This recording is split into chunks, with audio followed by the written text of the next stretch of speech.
በስመ አብ ወወልድ ወመንፈስ ቅዱስ አሐዱ አምላክ አሜን። የተከበራችሁ የተወደዳችሁ እግዚአብሔር ቤተሰቦች እናታችን እመቤታችን የቅድስተ ቅዱሳን የንጽሕተ ንጹሐን የድንግል ማርያም የቃል ኪዳን ልጆች እንደምን ሰነበታችሁ? እንደምን አደራችሁ? እንደምን አረፈዳችሁ? ልዑል እግዚአብሔር የአባቶቻችን አምላክ ፈጣሪያችን ስሙ ለዘላለሙ የተመሰገነ ይሁን። ቅድስተ ቅዱሳን ንጽሕተ ንጹሐን ድንግል ማርያም ረድኤቷን በረከቷን ታሳድርብን። ጥንተ ጠላታችንን ዲያብሎስን አምላካችን መድኃኒታችን ኢየሱስ ክርስቶስ በቅዱስ መስቀሉ ራሱን ቀጥቅጦ ከመካከላችን ያስወግድልን። አሜን። የአባቴን ቤት የንግድ ቤት አታድርጉት። የዮሐንስ ወንጌል ምዕራፍ 2 ቁጥር 16 ቃሉን የተናገረው ጌታችን መድኃኒታችን ኢየሱስ ክርስቶስ በአጭር ቁመት በጠባብ ደረት ተወስኖ በሰዎች መካከል ተገልጾ በሚያስተምርበት ጊዜ የተናገረው ቃል ነው። ቃሉን የዘገበልን ወንጌላዊው ቅዱስ ዮሐንስ ነው። የዮሐንስ ወንጌል ምዕራፍ 2 ቁጥር 16 ላይ የምናገኘው ኃይለ ቃል ነው። ከቁጥር 12 ጀምሮ ቃሉን እናገኛለን። እንኳን ለዐቢይ ጾም ሶስተኛው ሳምንት ሶስተኛው እሑድ ሶስተኛው ሰንበት ምኩራብ በሰላም በጤና በሕይወት ጠብቆ አደረሳችሁ አደረሰን። ይሄ ሳምንት ይሄ ሰንበት ምኩራብ ይባላል። ምኩራብ ማለት ኮረብታ ከፍ ያለ ቦታ ማለት ነው። ወይም በብሉይ ኪዳን የአይሁድ ቤተ ጸሎት የአይሁድ የጸሎት ቤት ተብሎ ይነገራል። አይሁድ ናቡከደነጾር ቤተ መቅደሱን ካፈረሰ በኋላ በየሀገራቱ ተበታትነው ይኖሩ ነበረ። ነገር ግን በያሉበት ሆነው ደግሞ አምልኮተ እግዚአብሔርን ይፈጽሙ ነበረ። ኢየሩሳሌምን እያሰቡ ይጸልዩ፣ እግዚአብሔርን ያመሰግኑ፣ አምልኮታቸውን ይፈጽሙ ነበር። ስለዚህ ይህ ዕለት በዚህ ይታሰባል ማለት ነው።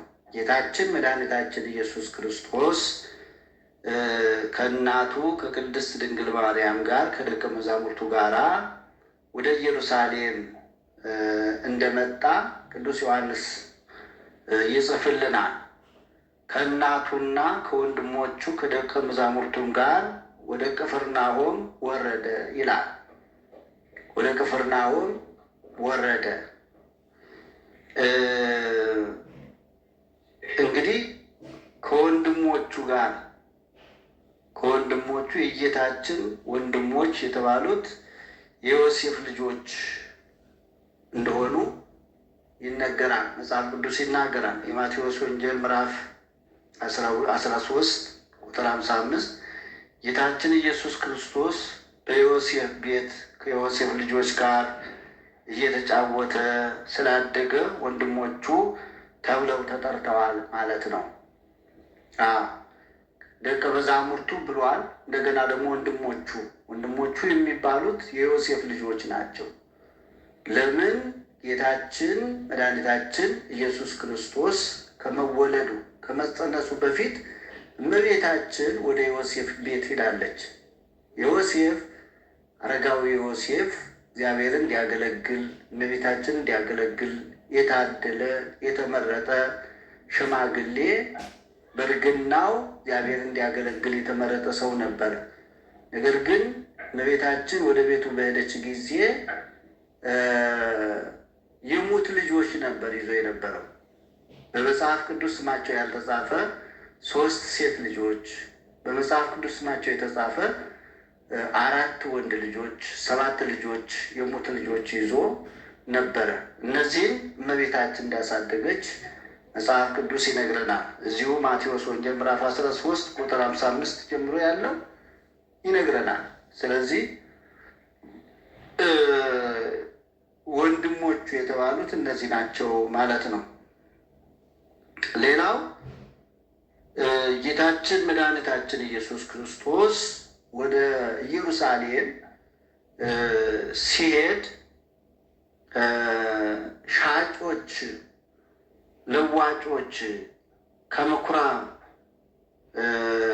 ቤተ መቅደስ ወይም በምኩራቡ ሻጮችን፣ ለዋጮችን አግኝቷቸዋል። እንደዚህ ነው የሚለው ቅዱስ ዮሐንስ እንደመዘገበልን የአይሁድ ፋሲካም ቀርቦ ነበር። ኢየሱስም ወደ ኢየሩሳሌም ወጣ።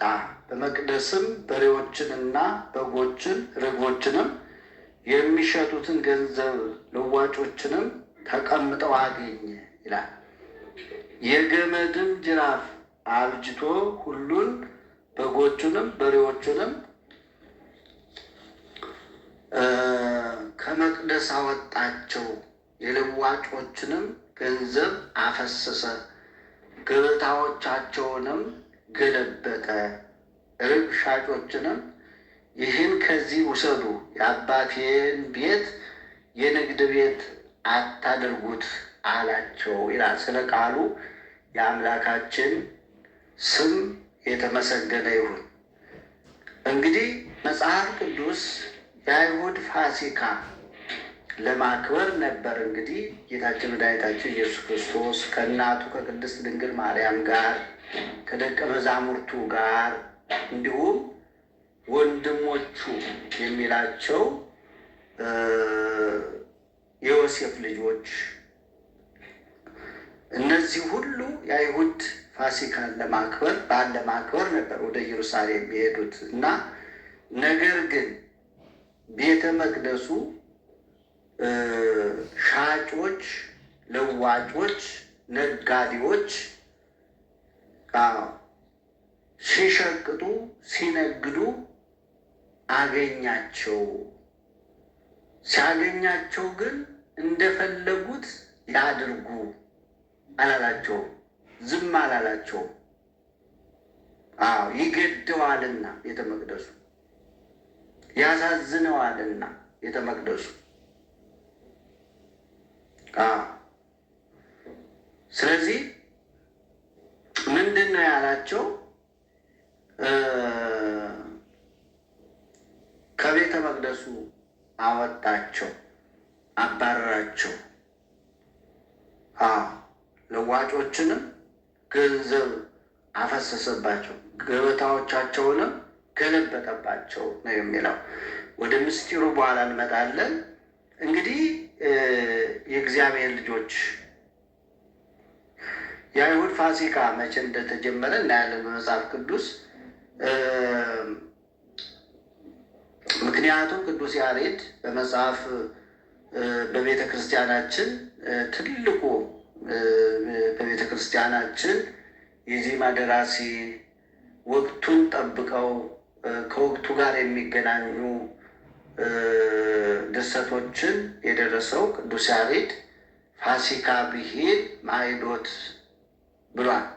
ፋሲካ ማለት መሻገር ማለት ነው ይላል። እግዚአብሔር ግብፃውያንን በመቅሰፍት ሲመታ እስራኤል በመቅሰፍቱ እንዳይመቱ የበግ ጠቦት አርደው በደሙ የቤታቸውን መቃንና ጉበን እንዲቀቡ ታዘዋል ማለት ነው። መቅሰፍቱን እንዲያልፉ፣ መከራውን እንዲያልፉ፣ እንዲሻገሩ እግዚአብሔር አዟቸው ነበረ።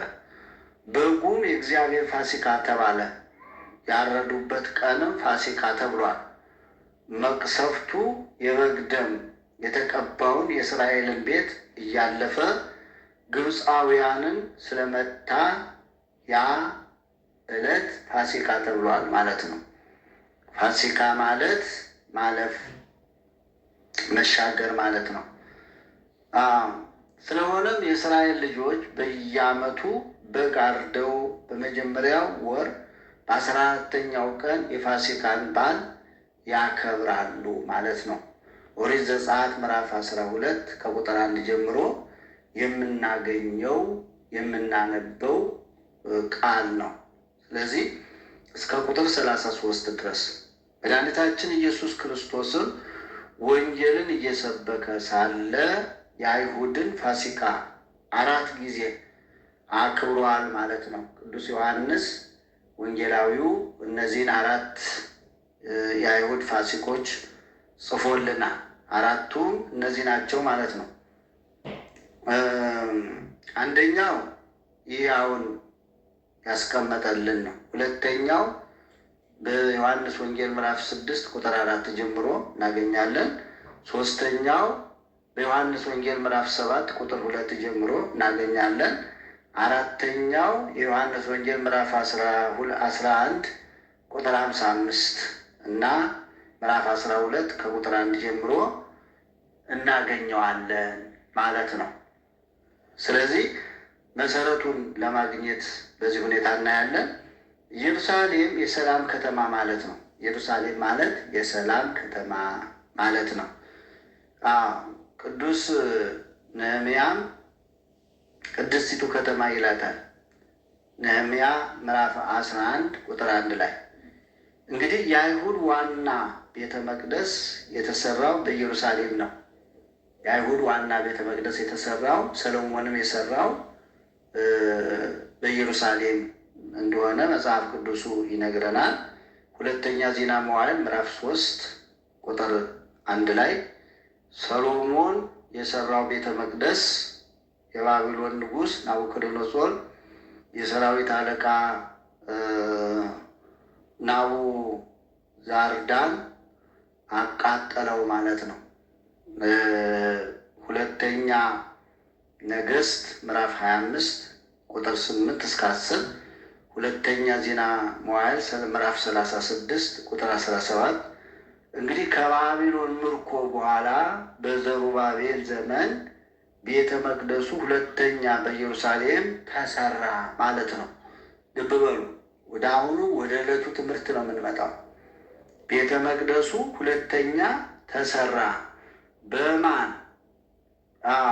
በዘሩባቤል ዘመን ቤተ መቅደሱ ሁለተኛ በኢየሩሳሌም ተሰራ። ሁሉም እስራኤላውያን የፋሲካን በዓል እንዲያከብሩ በጥብቅ ታዘው ነበር ማለት ነው።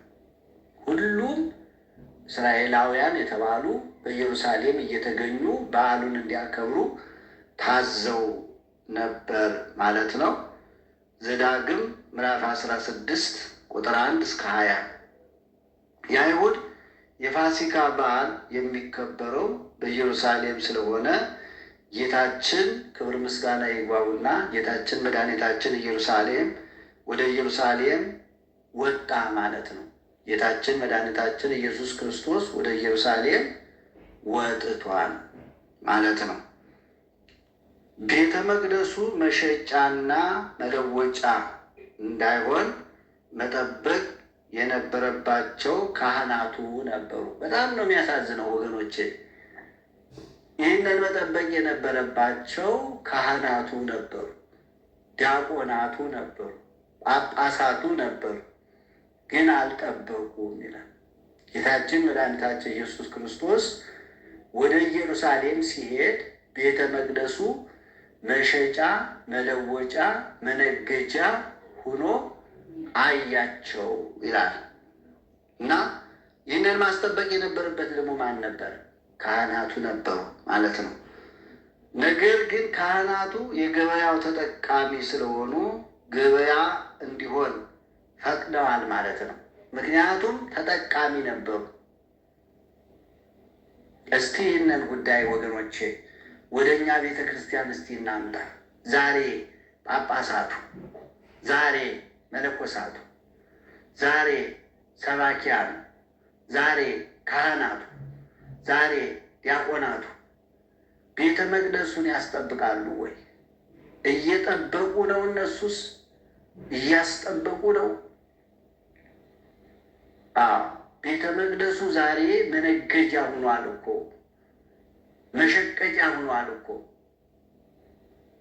የገንዘብ መለዋወጫ ሆኗል እኮ።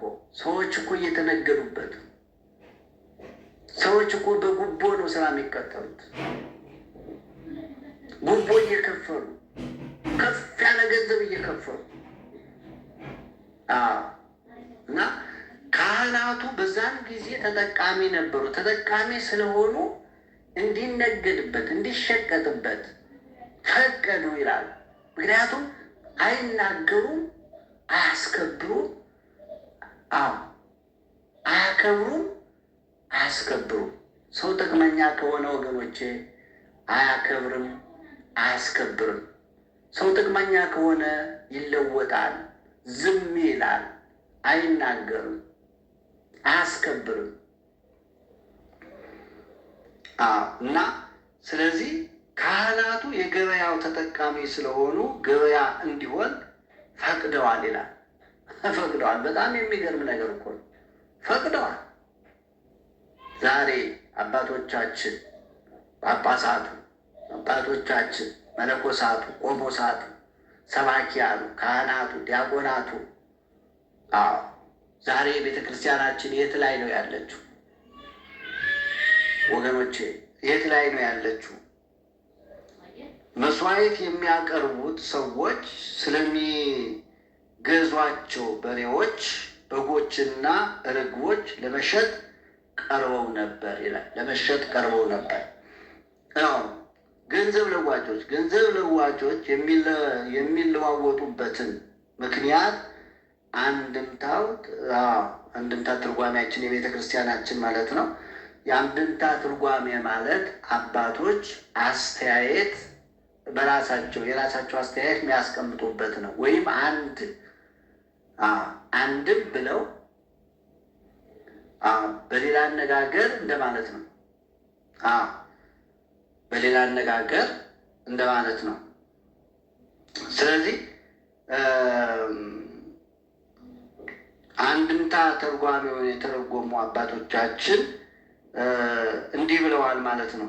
እንዲህ ይላል፣ ወደ ቤተ መቅደስ የሚገባው ወርቅ ልዩ ነው። በዛን ጊዜ ማለት ነው። ነውር የሌለበት ነው። ከሩቅ ሀገር የሚመጡ እስራኤላውያን ወደ ቤተ መቅደስ የሚያስገቡትን ገንዘብ ወይም ወርቅ፣ ብር ይዘው ይመጣሉ። አሁን ይዘው የሚመጡ ሰዎች ይዘው እንዲመጡ ሕግ ወጥቷል። ሕግ አለ። ነገር ግን ያንን ይዘው ይመጣሉ። የሚያስገቡ ገቢ የሚያደርጉ ማለት ነው። የእንስሳት የወርቅ፣ የብር ገቢ ሊያደርጉ ይዘው ይመጣሉ። ይዘው ሲመጡ ግን ነገር ግን ገንዘባቸውን ካልለወጡ ካህናት አይቀበሏቸውም ነበር። እዛ ያሉ ካህናት ግን በአንድ 2 እጥፍ አድርገው ያስለውጧቸዋል። ምክንያቱም ራሳቸው ነጋዴዎች ሆነዋልና። በቤተ መቅደሱ ያሉ ካህናቱ፣ ሊቃነ ካህናቱ ራሳቸው ነጋዴዎች፣ ራሳቸው ለዋጮች፣ ራሳቸው በዚህ ውስጥ ገብተው ይነግዱ ስለነበረ እንዲነገድም እንዲሰራም ስለፈቀዱ እነዛ ከሩቅ ሀገር ይዘው ሲመጡ ተመልሰው ሄደው ያንን ማስተካከል አይችሉም እና ይህንን ያስነግዱባቸው፣ ይለውጡባቸው በአንድ 2 እያደረጉ ይለውጡ ነበረ ይላል። እንዲህ ያለው ነገር አይገባም ይላሉ። አይ ካልተገባማ የት ሂደን እናመጣለን ሲሉ፣ አይ ቅንነቱማ ካለ የእኛ እንደዚህ ያለ አለ፣ በአንድ 2 ለውጣችሁ አታስገቡም ይሏቸዋል። እንደዚህ እያደረጉ ያንገላቷቸው ነበረ። ቤተ መቅደሱን የመነገጃ፣ የመሸቀጫ፣ የሸቀጣሸቀጥ አድርገውት ነበረ ይላል። እግዚአብሔር ከዚህ ይሰውረን ወገኖቼ።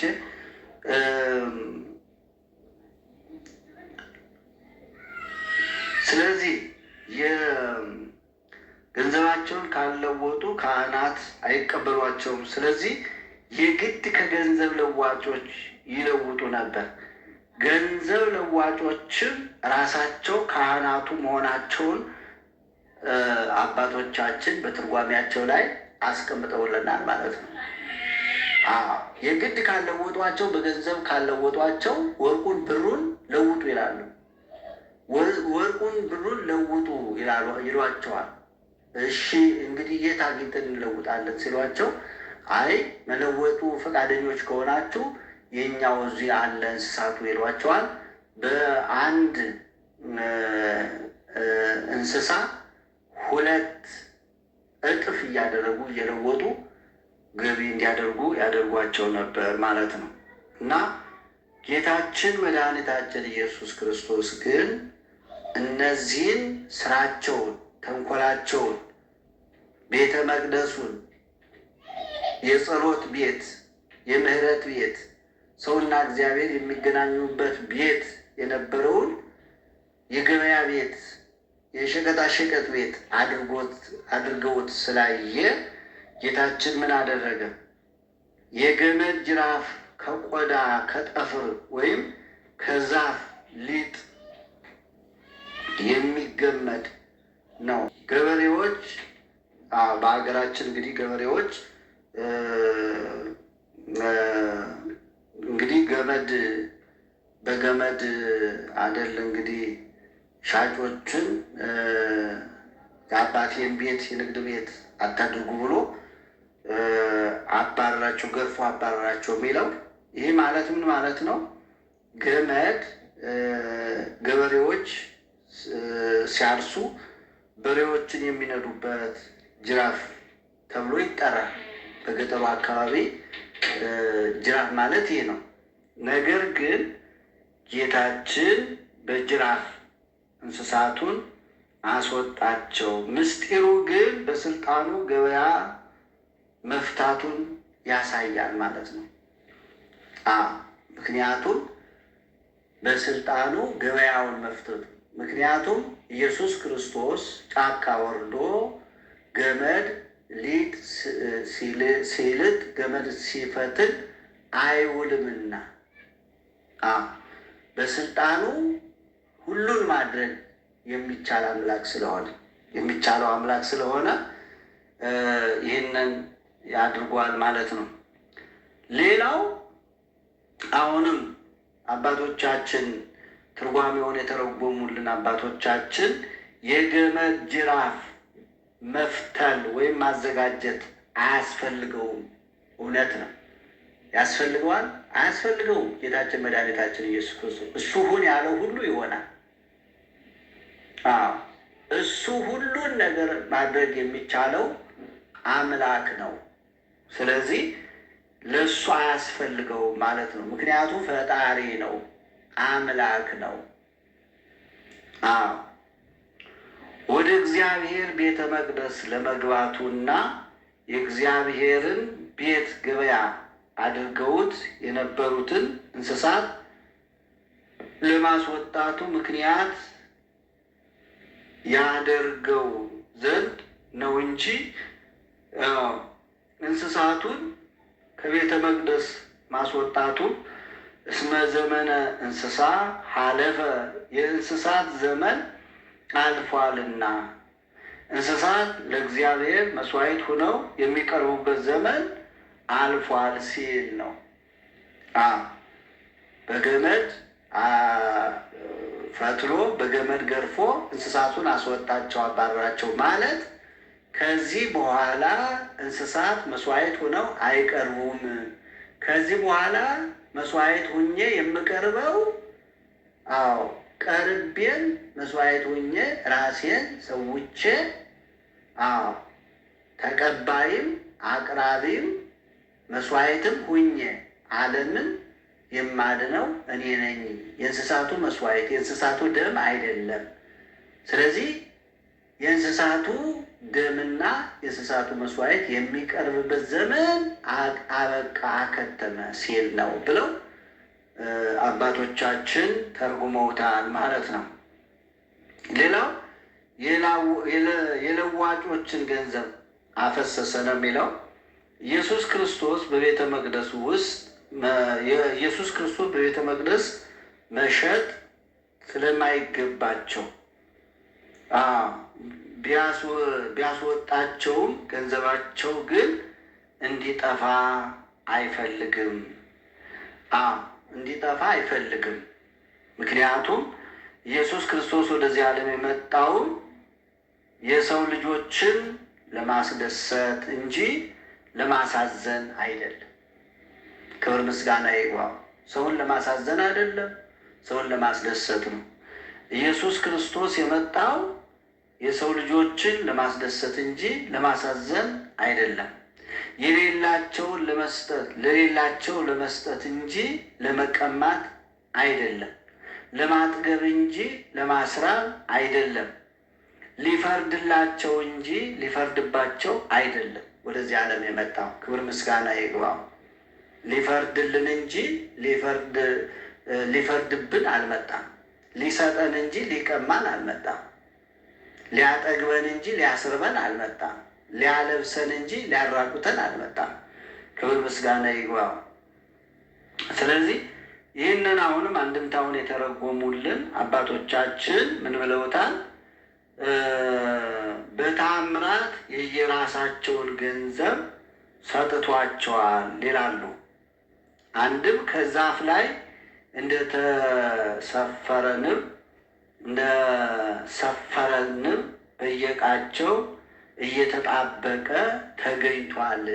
ገንዘባቸው ማለት ነው። ምክንያቱም ኢየሱስ ክርስቶስ የዓለም መድኃኒት፣ አዳኝ፣ ፈዋሽ፣ ሰጭ፣ ለጋሽ ስለሆነ የሚያጎድል አይደለም።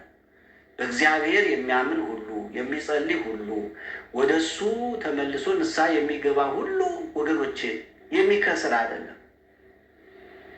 የሚከስር አይደለም፣ የሚያተርፍ ነው። በስሙ የሚመጸውት በስሙ የሚጾም ስሙን ጠርቶ የሚለምን ሁሉ ወገኖቼ የሚከስር አይደለም። አምላካችን ለጋስ ነው። ሌላው ገበታዎቻቸውንም ገለበጠ ይላል። እንደ ጠረጴዛ እያደረጉ ሰርተው ዕቃዎቻቸውን እያስቀመጡ የሚሸጡበት ማለት ነው። የሚሸጡበት የሚለውጡበት ማለት ነው። ዕቃዎቻቸው ማለት የሚዘረጉበት እንደ ጠረጴዛ ያለ ነገር ማለት ነው። ስለዚህ ምን አለ? የአባቴን ቤት የንግድ ቤት አታድርጉት አላቸው። ኢየሱስ ክርስቶስ ቤተ መቅደሱን የአባቴ ቤት ይለዋል ማለት ነው። በሉቃስ ወንጌል ምዕራፍ 2 ቁጥር 46 ላይ እስከ 49 ይህንን ጌታችን መድኃኒታችን ኢየሱስ ክርስቶስ እናቱ ቅድስት ድንግል ማርያምና አረጋዊ ዮሴፍ ኢየሩሳሌም አሁንም በዓል አክብረው ሲመለሱ እዛው ቤተ መቅደስ ላይ ቀረ ይላል እና አንድ ቀን ተጉዘው ከሄዱ በኋላ ሲያዩ የለም፣ ፈለጉት፣ አጡት። ተመለሱ እና ቤተ መቅደስ ላይ አገኙት። እመቤታችን ቅድስት ድንግል ማርያም ልጄ፣ ወዳጄ፣ እኔና አባትህ እኮ ስንፈልግህ ደከምን፣ የት ሂደህ ነው? የት ቀርተህ ነው አለችው። ጌታችን መድኃኒታችን ኢየሱስ ክርስቶስ በአባቴ ቤት እንድኖር በአባቴ ቤት እንደምኖር አልተረዳችሁም፣ አላወቃችሁም አላቸው። ስለዚህ ዮሴፍ አባቱ እንዳልሆነ ነገራት ማለት ነው። ነገራቸው ለነበሩት ሰዎች። እሷ ታውቃለች፣ በድንግልና እንደጸነሰች ታውቃለች፣ በድንግልና እንደወለደች ታውቃለች፣ ማንን እንደወለደች ታውቃለች ወገኖቼ። ስለዚህ መድኃኒታችን ኢየሱስ ክርስቶስ ይህንን ብሏታል እና ትምህርት እየጠየቁ እያስተማራቸው እያስረዳቸው እሱም እነሱም እያመሰገኑት ይሄ ሕፃን እንዴት ነው ይህን ቃል የሚናገሩ እያሉ እያደነቁት አገኙት ይላል እና እየደከምን ስንፈለግ ደከምን አለችው። በአባቴ ቤት እንደምኖር በአባቴ ቤት ነው የምኖረው ያለሁት አሁን በአባቴ ቤት ነው እና ቤተ መቅደሱ የአባቴ ቤት ይለዋል። ስለዚህ ቤተ መቅደሱ የጸሎት ቤት ነው፣ የሰላም ቤት ነው፣ ሰውና እግዚአብሔር የሚገናኝበት ቤት ነው። ቤቴሰ ቤተ ጸሎት ትሰማኝ። እናንተ ግን የአባቴን ቤት፣ የጸሎቱን ቤት፣ የሰላሙን ቤት፣ የምህረቱን ቤት የወንበዴዎች ቤት አደረጋችሁት ይላል። ወገኖቼ እኛ ዛሬ ቤተ መቅደስ ሰውነታችንን የእግዚአብሔር ማደሪያ የሆነውን ሰውነታችንን ምንድን ነው ያደረግነው? ቅድም ስለ ቤተ መቅደሱን ለምን እንዳስወጣቸውና ዛሬ ያለነው ቤተ ክርስቲያኒቱን ተረክበን የምንመራ ሰዎች እንዴት ነው ቤተ መቅደሱ እንዴት ነው እያስከበርን ያለ ነው? ወደ ራሳችን ወደ እያንዳንዳችን ሕይወት ስንመጣ የእግዚአብሔር ሰውነት የእግዚአብሔር ማደሪያ የሆነውን ቤተ መቅደሱንስ ሰውነት ቤተ መቅደሳችንስ እንዴት ነው እያየን? በምንድን ነው ወገኖቼ? የሸቀጣሸቀጥ አላደረግነውም? የሐሜት፣ የኃጢአት፣ የዝሙት አላደረግነውም ወይ? የዘረኝነት ቤተ መቅደስ ሰውነታችን እኮ ረክሷል ወገኖቼ፣ ቆሿል እኮ። የእግዚአብሔር ማደሪያ ነው። ሰው የእግዚአብሔር ማደሪያ ነው። ነገር ግን አርክሰነዋል፣ ቆሿል ሰውነታችን እግዚአብሔር ልጆች። ስለዚህ ነው የአባቴን ቤት የንግድ ቤት አታድርጉት። ሰውነት ቤተ መቅደስ ሰውነታችን የእግዚአብሔር ማደሪያ የሆነውን ሰውነታችንን የሸቀጣሸቀጥ አናድርገው። የሐሜት፣ የምናምንቴ፣ የዝሙት፣ የዘረኝነት፣ የኃጢአት አናድርገው። ስለዚህ እንመለስ፣ ንስሐ እንግባ የእግዚአብሔር ልጆች።